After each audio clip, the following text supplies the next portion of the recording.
Everyone. It is Self-Care Sunday, Self-Care Edition. How are you? And you, but especially you. Yes, you back there. How you doing tonight?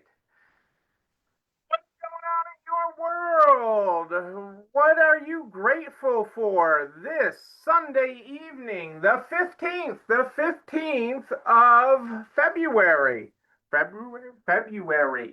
February. Can you believe we're like just over the halfway point? Just over the halfway point of February already. I can't believe it.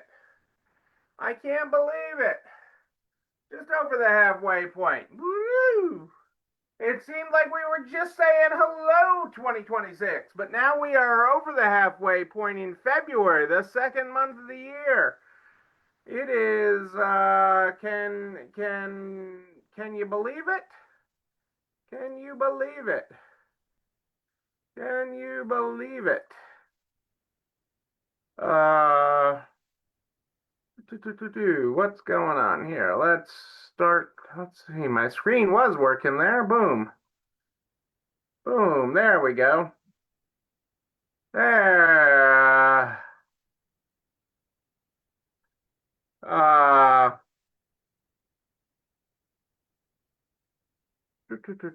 where we go here? I am there. Now I've got everything going. Now I've got all my screens going. I got all my places. I am there. Hey, Lou, how are you? How are things in Iowa? Is the temperature starting to go in the right direction? Did you see a little sunshine this weekend? I mean, I think this is the first weekend in a while that I have not shoveled, that I did not have to shovel the snow any, which is a nice thing. I look out there, we still have plenty of it, but it was nice not to have to shovel any of it this weekend. I was just talking to some people who are like, yeah, we didn't have to shovel except for that some fell off the roof and into the driveway. I don't have that problem, but it is nice to have a holiday weekend. Also, that it is not that we're not having weather. It is these are good things. I know we're not over the complete winter hump. 60 degrees. Wow. I was talking to Ellen at Chic to Chic yesterday, and down in Delaware at the beach, and she was chic at the beach, and she was like 55 or something down there. They were having a beautiful weekend. So 60 degrees. Wow. Bring on the spring. Boom. Bring on the spring. Love me some spring. That is awesome. I will take that. Although I'm only a few days away from being in sunshine and palm trees. Work, but sunshine and palm trees. That's next weekend. Next weekend. I'm counting down the days. Uh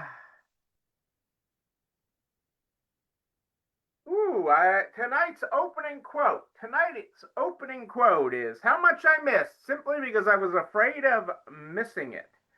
How much I missed simply because I was afraid of missing it. That's a little deep. That was by Paulo Coelho, a lyricist and novelist. But that's a little deep there. That's a deep one. That's a deep one that requires some thought. Oh yes, it'll definitely pop up. We will definitely get a second round of winter. When there, it is not done. Um, it is not done, and but it won't last as long. I guess is the bright spot. We're heading over that hump usually, where it doesn't last as long. Although we've had plenty of snow in April before, so I don't want to jinx ourselves. I used to have a client. Uh, Good old guy. I mean, he's passed away, but he was a good old Italian. And one of his big products, spring products, was wood picnic tables. He sold wood picnic tables, and he whenever he put them out, okay, um, we would have one more big storm every year. It didn't matter how long he waited. He could wait till April, put him out April 1st, then we'd get a big storm in April. Put him out in March, big storm in March. Put him out in February, big storm. I'm just like, put him out in January. Let's get this winter over with. I mean, if that's the jinx to ending winter, is him putting out the picnic tables for sale out in front of his store. Let's get him out there early. But that was one of the he sold ridiculous numbers of picnic tables, and that is one of the things that was one of the things that happened every year. And he'd put them out, and then there'd be one more big blast of winter, all the time. So I'll never forget it because I worked with him for a long time.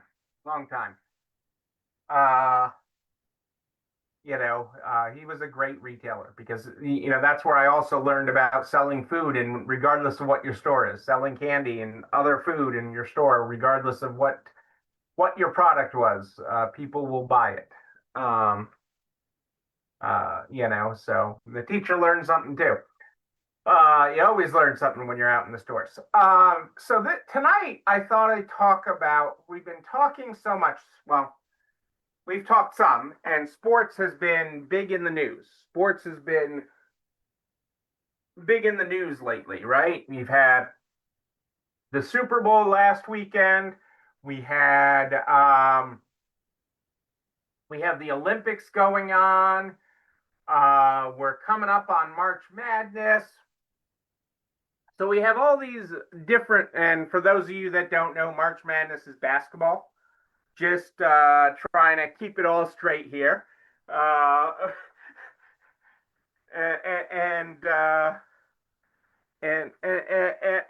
I don't begrudge anybody. Nana had at one point, she had a professional, well, she's had various stars as clients over the years, but she had a professional baseball player as a client. And she's like, what sport is that team? He came in with his team, and he's like, is that basketball or what? Because she's not into it and into baseball. So it was just you have these conversations. But sports has been a lot in the news, and so as we look at sports, one of the things that I love about sports, okay, because I fully admit I am not a sport fanatic. Okay, I like, aspects of sports, and I was never overly athletic. Although, we came up with recently the baseball jersey from my father's pharmacy, from the team at my father's pharmacy when we played as for the sports team. Now, this one does not fit me. I have my triathlete shirt, but this is one of the baseball shirts from Little League for the team he sponsored.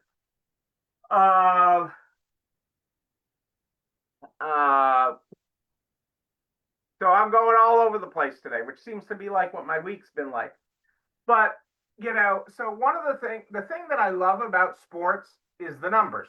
I know that's shocking, right? Shocking that I love the numbers. But it goes to what you measure matters. Okay, and keeping score. So what do you measure in your store? What do you measure beyond sales? Okay, sales is the one every business measures, or revenue. If you want to be a fancy business, you want to talk about revenue instead of sales. Okay, but in sports, there's always the score. This team got that team got that. In resale, there's the score for how many tops you sold. There could be the score for who the best salesperson is in your store. There could be inventory turnover. There's items per sale. There is labor per hour, sales per labor hour as a metric. And so I've been talking to a lot of stores in the last couple of weeks about different metrics and different ways of literally keeping score. Okay, how many items did you bring in this week? Okay, how many items did you receive? You know, these are all different metrics for scorekeeping. And so the I don't want you to be like a sports book and bet and score everything, but I do want you to think about what score is important. So often we don't think beyond sales and expenses. We don't think beyond that in our stores. And I'm pushing you to think about another metric for your store. To think about something else for this month. Hang on one second. Luna's having a hissy. Hang on a second. We just see what Luna's having a problem with. What is it, baby? You want to come in with your ball? Luna wanted to come in with her ball. I don't think you can see Luna. You want to give me your ball? No. So Luna might keep track of how many balls she has.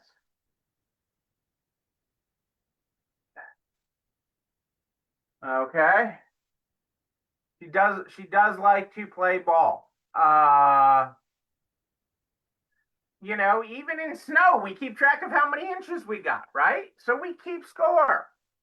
And so your score, you shouldn't try to score everything. You shouldn't try to have a number for everything because most of you don't have anything besides sales and expenses right now that you're tracking. Okay. Most of you are just tracking sales and expenses. So I don't want you to get crazy and start saying, I'm going to track items per sale, sales per hour, sales per labor hour, stock to sales, uh, you know, my inventory turn. I'm going to track items per person. I'm going to track all these things. And you can go nuts tracking things, just like you can in sports. You can go nuts tracking things. And if you go nuts tracking things, nothing will improve. But if you pick a number, okay, it doesn't have to be every number.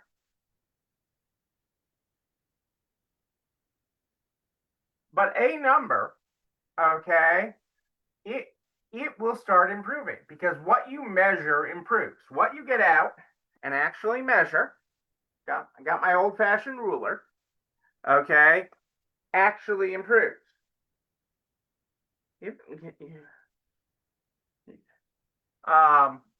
That's what's so amazing about numbers. It's so amazing where the attention flows. And it's really not the number itself, it's where the attention flows, you know, the positive energy flows. Okay. Or said another way, where the attention flows, the money flows. Okay. So where your attention flows, okay, really does bring opportunity and change and opportunity for improvement. So, like right now is a great time. One of the numbers that's really great to be tracking right now, because it is such an important time in this pre-spring time, is incoming inventory. Making sure you're getting the right amount of incoming inventory in. This is a huge time for it. Okay, to be doing an inventory plan and working on how many items you're getting in and how much dollars you're getting in this time of year versus the same time of year last year and trying to beat that. And I know resale gets you all get a bad rap because you always think you have so much stuff coming in. And you do, but you don't always have enough, and you don't always have enough at the right time. So this is really a great time to be focused on it. A great time to be pushing that extra envelope, envelope, and making it happen. Okay, and really growing up your inventory. So that's one metric you might want to track, and really work on growing it, because as you grow that, you will find your sales will grow.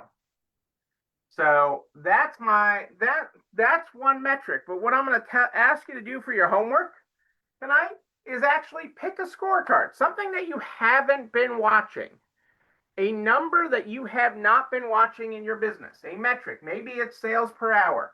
Maybe it is items per sale. Maybe it is the inventory number because you never watch that.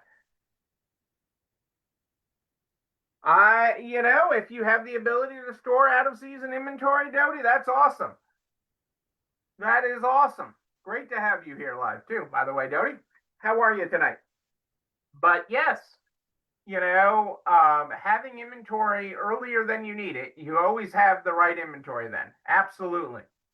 But I'm going to challenge you guys this week. My challenge to you this week is to pick one metric that you're not doing right now.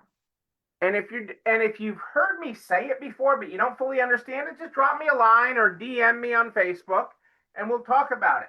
And I'll help you understand one new number. I want you to understand one number, one scorekeeping, because what you measure improves. Okay, when you measure it, you improve it. Okay, that is the challenge for this week. That is the challenge for this week. You know what else is the challenge? This video and everything I talk about goes over to the YouTube channel. You're not alone running the store, where you can like, comment, subscribe, and oh yes, where's my bell? Ring the bell, ring it so you know when another one drops. You can also share it with everybody you know in business, the butcher, the baker, the candlestick maker, so we can help everybody run a better business. I am here every Sunday and Wednesday at More 8 Than Ish. Sunday and Wednesday at More 8 Than Ish. But if you have a question in between, just DM me on Facebook. Neil Abramson. Easy to find. Just DM me. Easiest way to find me. Or drop me an email at neil@nextlevelresale.com. We start the program every night with our opening and closing quotes. Our closing quote tonight is, falling down is not failure. Failure comes when you stay where you have fallen. Falling down is not failure. Failure comes when you stay where you have fallen. Socrates. Well, we're getting real philosophical tonight. Ladies and gentlemen, I am Neil Abramson. I do have a great time coming here every Sunday and Wednesday with you. Until Wednesday at More 8 Than Ish, know that you, but most importantly, yes, you're not alone running this store. Have a great night, everybody. I will see you Wednesday.